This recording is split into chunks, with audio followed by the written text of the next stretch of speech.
मी संगीता ज्ञानेश्वर काळे. कशा आहे ना, छान आहे ना. आज मी तुम्हाला सरसबियाची भाजी दाखवणार. टॅमॅटो, कोथिंबीर, शेंगदाण्याचा कूट, खोबरं, लसूण, परत वाटलेलं वाटण. ते वाटून घेऊया. कढई ठेवली, तेल तापाय टाकले, एक पळी टाकले आणि त्याच्यात मोहरी टाकलेली आहे. थोडी जिरी टाकायची. छान तडतडली की कांदा आणि टॅमॅटो टाकायचा. तोपर्यंत शेंगामध्ये शेंग धुवून घ्यायची. वाटलेलं वाटण त्याच्यात टाकायचं आणि ते छान परतून घ्यायचं. परतून घेतलं त्याच्यात सुके मसाले टाकायचे, तुम्हाला जेवढे लागतात तेवढे, आणि परत ते छान मिक्स करून घ्यायचं. आणि मग आपण घेतलेली सरसबी टाकून घ्यायची. त्याची छान आज लपथपीत अशी भाजी बनवून घ्यायची.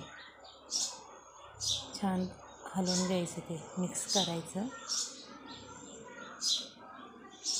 आणि आपल्या चवीनुसार मीठ टाकायचं.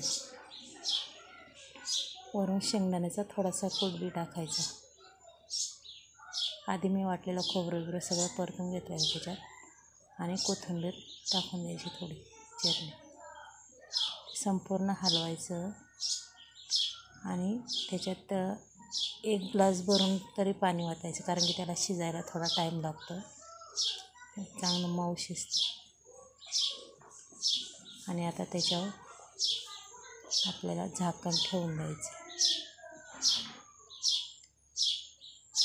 तरी 20 मिनटं लागेल त्याला शिजायला. 20 मिनिटांनी आपण पाहूया भाजी आपली शिजली का नाही. झाकण काढून घेऊया. आता झाकण काढल्यावर भाजी छान हलवून बघूया. बघा, त्याच्यात थोडं पाणी बी आपल्याला जशी लागते तशी केलेली आहे आणि मस्त मऊसूत शिजलेली आहे.